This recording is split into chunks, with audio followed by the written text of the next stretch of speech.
अभिनव ITI में आप सबको स्वागत है। तो आज हम सेकेंड ईयर के जो सिलेबस है उसके अकॉर्डिंग हम बात करेंगे। तो सेकेंड ईयर में आप लोगों को जो मैथ और साइंस में पढ़ना है, तो हम लोग पहले यहाँ देख लेते हैं कि मैथ और साइंस में क्या क्या पढ़ना है सेकेंड ईयर में। तो बात करते हैं बच्चों मैथ और साइंस का।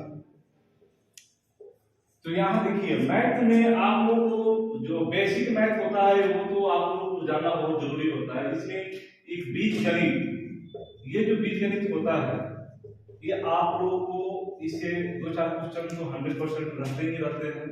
तो आप लोगों को बीजगणित के बारे में आज हम चर्चा करेंगे। और साइंस में जो है तो साइंस की जो पहला चैप्टर है सेकेंड ईयर में वो आपका ऊष्मा और तापमान है। ऊष्मा और तापमान। तो यहाँ पे सबसे पहले हमने ऐसे तो मैथ में 5-6 चैप्टर है जो आप लोगों को पढ़ना है, साइंस में भी 7-8 चैप्टर है सबको पढ़ना है। लेकिन जो पहला चैप्टर है जो आपको सेकेंड ईयर में पढ़ना होता है वो बीजगणित होता है। और उसके बाद में फर्स्ट सेकेंड ईयर में जो साइंस की चैप्टर होती है वो आपकी हीट एंड टेम्परेचर पढ़ना होता है। तो यहाँ पर हम बात करते हैं सबसे पहले बीजगणित। तो चलिए बीजगणित क्या होता है इसके बारे में हम जानेंगे। बीजगणित यानी अलजेब्रा।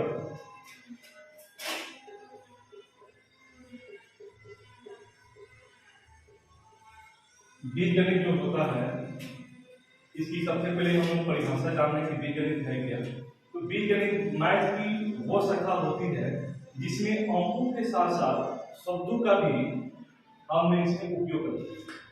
यानी अंक और शब्द दोनों मिलकर इस मैथ को बनाता है, उसको हम बीजगणित बोलते हैं। जैसे मान लीजिए यहाँ पर हम 5 लिखते हैं, ये 5 क्या हो गया, अंक हो गया। और इसके साथ जो शब्द होता है ए लिखे, बी लिखे, सी लिखे, एक्स वाई जेड लिखे, कुछ भी लिखते हैं तो ये मैथ आपका बीजगणित मैथ बन जाता है। तो आज हम लोग इसी मैथ पर हम लोग चर्चा करेंगे।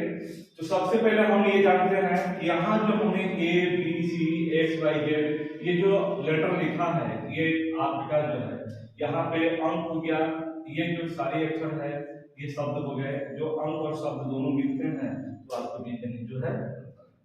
चलिए तो सबसे पहले हम लोग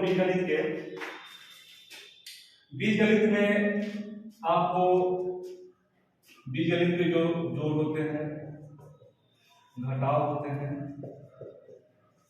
इसके बाद उसके गुना होते हैं और भाग होते हैं। मुख्य रूप से ये 4 जो है क्रियाएं होती है जिसके बारे में हम लोग को जानना है। तो इन क्रियाओं को जानने से पहले हम लोग को बीजगणित में चिन्ह के बारे में जानना बहुत जरूरी होता है। तो चिन्ह के बारे में हम लोग जानते हैं कि चिन्ह क्या कितने प्रकार होते हैं। तो आप यहाँ देख लीजिए, एक होता है धनात्मक और दूसरी होती है ऋणात्मक। धनात्मक जो चिन्ह होता है उसको हम प्लस बोलते हैं और ऋणात्मक को माइनस बोलते हैं।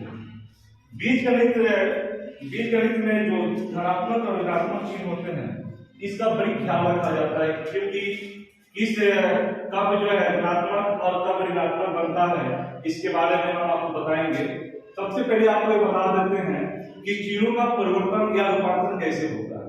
इसे मान लीजिए कि अगर हम यहाँ पे प्लस लिखते हैं, किसी भी संख्याओं को अगर जोड़ा जाए और उसके साथ घटाया जाए, यहाँ पर माइनस लिखते हैं, तो ये क्रियाएं क्या होगी, प्लस और माइनस ये माइनस हो जाता है।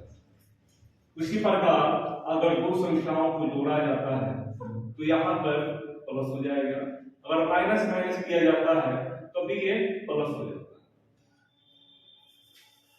माइनस और प्लस अगर की जाती है तो तभी ये चिन्ह बदल जाते हैं और ये माइनस हो जाते हैं। तो जैसे कि आप देख रहे हैं कि ऋणात्मक और धनात्मक, ऋणात्मक हो जाता है, धनात्मक और ऋणात्मक हो जाता है, धनात्मक हो जाता है और ऋणात्मक होता है। ये चिन्ह आपकी जो दिखाई दे रही है ये चिन्ह परिवर्तन हो जाता है जब हम इस मैथ को सोल्व करने का प्रयास करते हैं, सोल्व करते हैं। तो सबसे पहले आप देख लीजिए कहाँ इसकी चीज जो है परिवर्तन हो जाती है। जैसे मान लीजिए एग्जांपल के लिए कि हम यहाँ पे बीजगणित मैथ को जोड़ने का अगर प्रयास कर रहे हैं, जैसे ये हो गया 7x + 5 इसमें अगर हमको जोड़ना हो 3x प्लस 4, तो यहाँ पर आप देखेंगे कि ये जहां हम बीजगणित की जब भी जोड़ की बात करते हैं तो x और x की मान जो है वो बिल्कुल आमने सामने होना चाहिए। जब तक x का आमने सामने आप नहीं रखेंगे तब तक आप उसको आसानी से नहीं जोड़ सकते। तो यहाँ पे आप देखते हैं कि 7 और 3 को हम x का आमने सामने रखते हैं तो 7 और 3 हो जाएगा 10x हो जाएगा प्लस 5 और 9 हो जाएगा, ये आपका जोड़ हो गया। ठीक उसी तरह अगर घटाने की क्रिया की बात की जाती है, ये 7x माइनस 5 और इनके बीच में अगर हमको घटाना हो 3x माइनस 4, तो यहाँ पर अब देखिए चीज कैसे बदल रहा है। इसे आप यहाँ पर देखेंगे ये 7x माइनस 5 हो गया, लेकिन यहाँ माइनस जो है ये माइनस 3 हो जाएगा यहाँ पे, और ये माइनस और यहाँ पर जो माइनस है ये माइनस माइनस जिसे हमने बताया था आपको कि माइनस माइनस प्लस हो जाता है, तो यहाँ माइनस और ये माइनस यहाँ पर प्लस हो जाएगा, ये 4 हो जाएगा। अब यहाँ पर देखिए 7 में से 3 जाएगा तो ये आ जाएगा आपका 4x, और ये जो है आप यहाँ पर प्लस और माइनस यहाँ माइनस और प्लस देख रहे थे, तो ये 5 में से 4 जाएगा तो ये हो जाएगा बड़ा का चिन्ह। जो आप ये रखिएगा कि बीजगणित मैथ में जहां भी जिस संख्या का मान माइनस में या प्लस में ज्यादा होता है उसी चिन्ह को हम लोग उसके उपयोग में लेते हैं। यहाँ पर माइनस और प्लस में बड़ा चिन्ह माइनस में लिखना है तो यहाँ पर -1 हो जाएगा। तो यहाँ पर आप देखते हैं कि चिन्ह कैसे बदल गया। इसी तरह आगे हम बढ़ते हैं।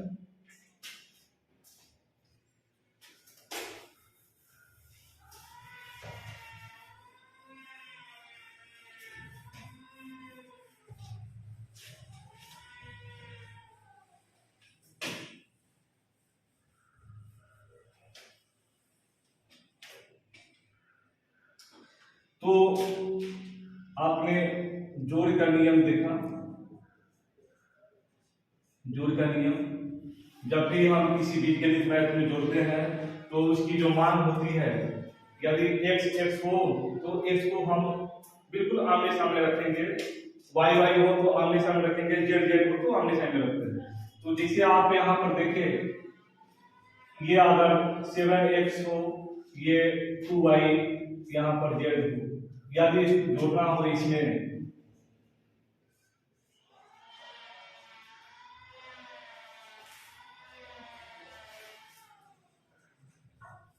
अगर इसको जोड़ना हो तो इसकी जो है जो भी मान x का है, y का है या z का है बिल्कुल सामने रखेंगे, तभी हमारी ये जोड़ सही हो पाएगी, अन्यथा ये गलत हो जाएगी।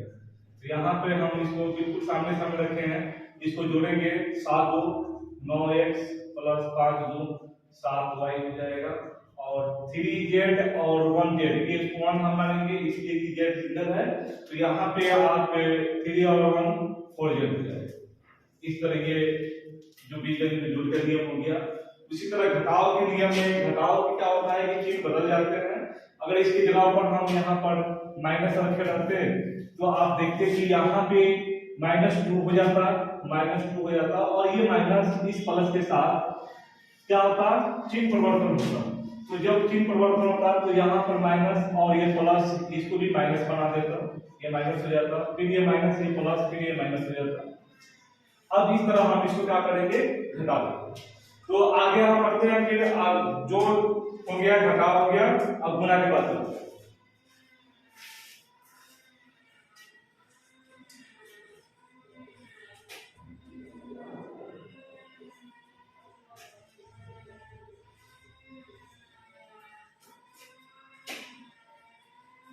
अगर बीजगणित की गुणा करें हम, तो जैसे अगर हमको गुणा करना होता है 4x plus 5 into 4x plus 2, तो हम इसको कैसे गुणा करेंगे, तो एक बार देखिए। सबसे पहले हमको क्या करना होता है कि इसको सबसे आसान तरीके से बनाने के लिए हम यहाँ पर 4x प्लस 5 इसको 4x प्लस 2 हम यहाँ पर लेते हैं, और इसको ऐसे फिर इस तरह, फिर इसको तिरछा, फिर ऐसे गुणा करेंगे। आप इसको एक डोमन के आकार में सबसे शॉर्ट और आसान तरीका है कि आप इसको डोमन के आकार में गुणा करेंगे तो आपका ये गुणन सही हो जाएगा। तो सबसे पहले यहाँ पर गुणा करते हैं, तो 4 ये 4 × 4 60 हो जाएगा और x स्क्वायर हो जाएगा। फिर यहाँ पर गुना करते हैं तो ये आपका चिन्ह जो है यहाँ पर प्लस का है तो ये प्लस हो जाएगा, 5 चुके 20 हो जाएगा, 20x। फिर यहाँ पे 4 गुना 8x और ये हो जाएगा 5 गुना 10। तो आप देखते हैं कि ये जो है 16x स्क्वायर यहाँ पर x का स्क्वायर के रूप में है, यहाँ पर 20x है और 8x है, ये 2x है तो दोनों आपस में क्या होंगे, ये जोड़ दिया जाएगा, जुड़ जाएगा 20 और 8 ये हो गया 28x और प्लस ये 10। तो आप ये देखें कि आपको कैसे गुना किया गया है। यहाँ पर सबसे आसान तरीका है, जब भी गुना करते हैं तो बिल्कुल ये इसको प्रत्येक संख्या से गुना हमको करना पड़ता है, एक एक संख्या को सभी के साथ मिलकर गुना किया जाता है। तो आपको सबसे आसान तरीका होगा कि आप जो इस रूप में डबल का कार्य में आप बना लीजिए, उसको आसानी से सोल्व कर सकते हैं, आप गुना कर सकते हैं। चलिए आप भाग की अगर बात की जाती है तो बीज गणित में देखिए भाग हम करते हैं तो वो किस तरह होता है।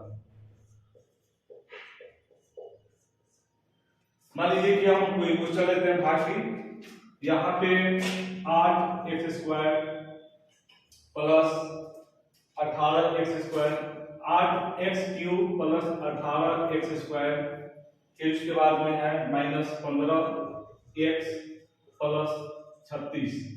अब इन संख्याओं में यहाँ पे माइनस है, इन संख्याओं में हमको भाग देना है आपको 4x square plus 3x minus 12। अब इससे देखिए कैसे भाग दिया जाएगा।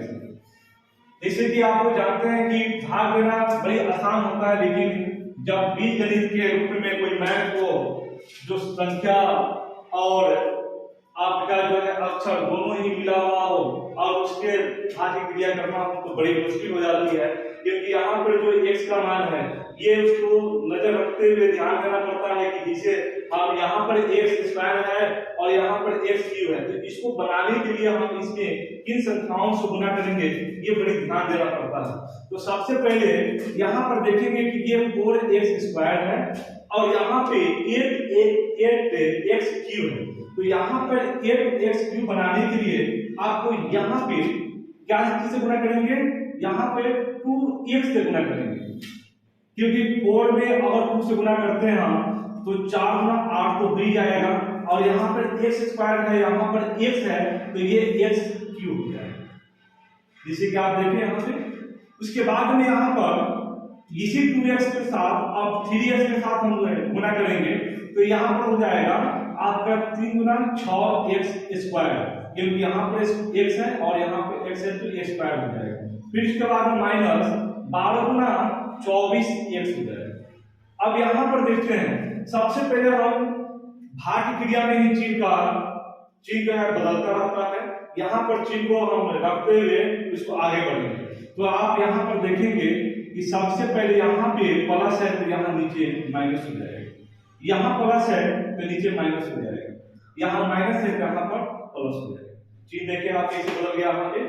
तो यहाँ पर सबसे पहले देखते हैं कि ऊपर वाला जो है, अब भाग की क्रिया में क्या होती है कि जब भी हमको ऊपर और नीचे वाले समीकरण को सोल्व करना होता है तो हम अपने बीच वाली चिन्ह को छोड़ देते हैं और ऊपर वाले चिन्ह और नीचे वाले चिन्ह को ही मान रखकर हम उसको सोल्व करने का प्रयास करते हैं।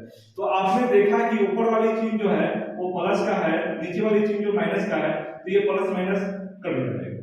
अब यहाँ पर देखिए कि ऊपर वाले चिन्ह प्लस है, नीचे वाले चिन्ह जो है माइनस, यानी 18 प्लस में है और 6 माइनस में, तो 18 में से 6 घटाएंगे ये हो जाएगा 12x स्क्वायर। उसके बाद में यहाँ पर 15 माइनस का चिन्ह है, 24 प्लस का चिन्ह है, तो प्लस माइनस माइनस होता है, 12 का चिन्ह तो प्लस है, तो हम आपको बता ही चुके हैं कि जहाँ जिस संख्या का चिन्ह जो होगा उसी चिन्ह को हम उसका इस्तेमाल करते हैं, उपयोग में लाते हैं। तो यहाँ पर आप देखेंगे कि सबसे पहले हम इसको 24 में से 15 को घटा लेते हैं, तो 24 में से अगर हम 15 घटाते हैं तो आपका 9 हो जाएगा। तो यहां पर देखते हैं आप प्लस 9x हो गया, ये माइनस 36 हो गया, ये उतर गया। फिर इसके बाद में अब हम क्या रखेंगे यहाँ पे जिसको आसानी से जो है काटने में सुविधा हो। तो सबसे पहले अब देखते हैं यहाँ पे कि यहाँ पर अगर प्लस हम थ्री अगर रखते हैं तो आप देखेंगे कि सिर्फ थ्री रखने से ही ये 3 और 4 में गुना करते हैं तो 4 3 12 x स्क्वायर हो जाएगा। फिर 3 3 9x हो जाएगा। फिर यहाँ पर 12 3 36 हो जाएगा। तो आप देखें यहाँ पर कि यहाँ सिर्फ 3 मान रखने से ये पूरे के साथ गुना करने के बाद ये पूरा नीचे की जो संख्या थी वही संख्या सेम टू सेम आ गई है नीचे। अब इसको हम चिन्ह बदल कर देखते हैं क्या होता है। तो यहाँ पर प्लस है तो ये माइनस हो जाएगा, ये प्लस है तो यहाँ माइनस हो जाएगा, ये माइनस है तो यहाँ पे प्लस हो जाएगा। अब यहाँ पर आप देखेंगे कि ऊपर वाला चिन्ह जो है प्लस का है, नीचे वाला माइनस का है तो ये कट जाएगा। इसका भी ऊपर वाला चिन्ह प्लस का है, नीचे वाला माइनस का है तो ये भी कट जाएगा। और ये इसका भी ऊपर वाला चिन्ह माइनस का है, नीचे प्लस का है तो ये भी कट जाएगा। अर्थात आपका ये जो शेष क्या बच रहा है ये बिल्कुल शून्य हो गया, कुछ बचा नहीं। और यहाँ पर जो है आपका ये आपका भाग। इस तरह दोस्तों देखिए कि जब भी हम किसी भी बीजगणित मैथ का भाग क्रिया करते हैं तो चिन्ह का क्या महत्व होता है, चिन्ह कैसे बदल जाते हैं। तो इसके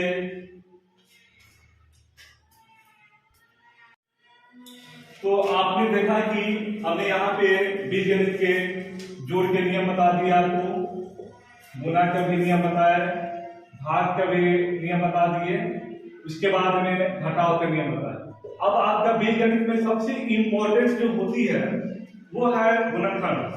तो गुणनखंड जो है इसमें आपको ज्यादा समय देना होगा गुणनखंड में। और हम इसका स्पेशल वीडियो बनाकर हम कल परसों आपके सामने उपस्थित होंगे।